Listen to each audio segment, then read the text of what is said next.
Hi hello ನಮಸ್ಕಾರ, ಮತ್ತೊಂದು ವಿಡಿಯೋಗೆ ನಿಮ್ಮೆಲ್ಲರಿಗೂ ಸ್ವಾಗತ. ಫ್ರೆಂಡ್ಸ್, ಇವತ್ತಿನ ವಿಡಿಯೋ ಉದ್ದೇಶ ಏನಂದರೆ, ನಾನೇ ಈ ಬೋರನ್ನು ಒಂದು 2 ತಿಂಗಳ ಹಿಂದ್ಗಡೆ ಸ್ಕ್ಯಾನ್ ಮಾಡಿದ್ದೆ. ಫ್ರೆಂಡ್ಸ್, ಇಲ್ಲಿ ಇವಾಗ ಏನು ನೋಡ್ತಿದ್ರೆ ಇಲ್ಲಿ 1.5 ಇಂಚ್ ನೀರು ಬರ್ತಾಯಿತ್ತು. ಇವರೆಲ್ಲ ಪಾಪ ಬೆಡ್ಡಿಂಗ್ ಎಲ್ಲ ಹಾಕಿ ರೋಟ್ರೆಲ್ಲ ಹೊಡಿಸಿ ತೋಟನ ರೋಜಾ ಹೂವು ಉಣೋದಕ್ಕೆ ರೆಡಿ ಮಾಡಿದ್ದಾರೆ, ನೀರಿದೆ ಅಂದ್ಬಿಟ್ಟು. ಬಟ್ ಏಕಾಏಕಿ ನೀರು ನಿಂತೋಯ್ತು ಅಂತ ಚೆಕ್ ಮಾಡಬೇಕು ಅಂತ ಮತ್ತೆ ಕರೆಸಿದ್ರು. ನೋಡ್ಬೋದು, ಇದರಲ್ಲಿ ನೀರು ಬರ್ತಾಯಿತ್ತು ಫ್ರೆಂಡ್ಸ್, ನೀರು ಬರ್ತಾಯಿಲ್ಲ, ಎಲ್ಲದರಲ್ಲೂ ಡ್ರೈ ಆಗಿದೆ. ರೈತರು ಈ ಬೇಸಿಗೆಗಾಲ ಬಂದರೆ ತುಂಬಾ ಕಷ್ಟಪಡ್ತಾರೆ ಫ್ರೆಂಡ್ಸ್, ನೀರು ಇಲ್ದಿರೋ ಕಾರಣ. ಇವರು ಬಾಟಮ್ವರೆಗೂ ಚೆಕ್ ಮಾಡೋದು ನೋಡಿದ್ರೆ ಬಾಟಮ್ವರೆಗೂ ಬಿಟ್ಟಿದೆ ಫ್ರೆಂಡ್ಸ್. 1300 ಅಡಿ ಬೋರ್ವೆಲ್ ಇರೋದು. ಇದು ಬಂದು ಹೊಸಕೋಟೆ ಕೋಲಾರ ರೋಡಲ್ಲಿರೋ ಅತ್ವಾಟ ಅನ್ನೋ ಊರಿದು.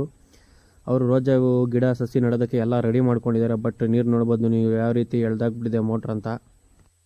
ಫ್ರೆಂಡ್ಸ್, ಈ ಮೇಲಿಂದ ಬೀಳೋ ನೀರು ಸ್ಟೋರೇಜ್ ಆಗೋದಕ್ಕೆ ಸುಮಾರು ಒಂದು 5-6 ಅವರ್ ಮೇಲೆ ಬೇಕಾಗುತ್ತೆ. ಬಟ್ ಇದು 5-6 ಅವರ್ ತುಂಬ್ಕೊಂಡ್ರೂ 1 ಅವರ್ ಬರುತ್ತೆ ಅಷ್ಟೇ ಫ್ರೆಂಡ್ಸ್ ನೀರು. ಬಟ್ ಈ ನೀರು ಸಾಲಲ್ಲ. ರೋಜಾ ಗಿಡ ಉಣಿದ್ಮೇಲೆ ರೋಜಾ ಗಿಡಕ್ಕೆ ನೀರು ವಾರಕ್ಕೊಂದ್ಸತಿ 3 ದಿನಕ್ಕೆ ಒಂದ್ಸತಿ ಬಿಡಲೇಬೇಕು. ಬಟ್ ಈ ನೀರು ಸ್ಟೋರೇಜ್ ಆಗೋದು ತುಂಬ ಲೇಟ್ ಆಗುತ್ತೆ. ಇವರು ಕಂಟಿನ್ಯೂಸ್ ಆಗಿ ಬರ್ತಾಯಿದ್ದು ಏಕಾಏಕಿ ನಿಂತೋಗೋಕ್ಕೆ ಕಾರಣ ಏನು ಅಂದಾಜಿದ್ರೆ ಕಮೆಂಟ್ ಸೆಕ್ಷನಲ್ಲಿ ಕಮೆಂಟ್ ಮಾಡಿ.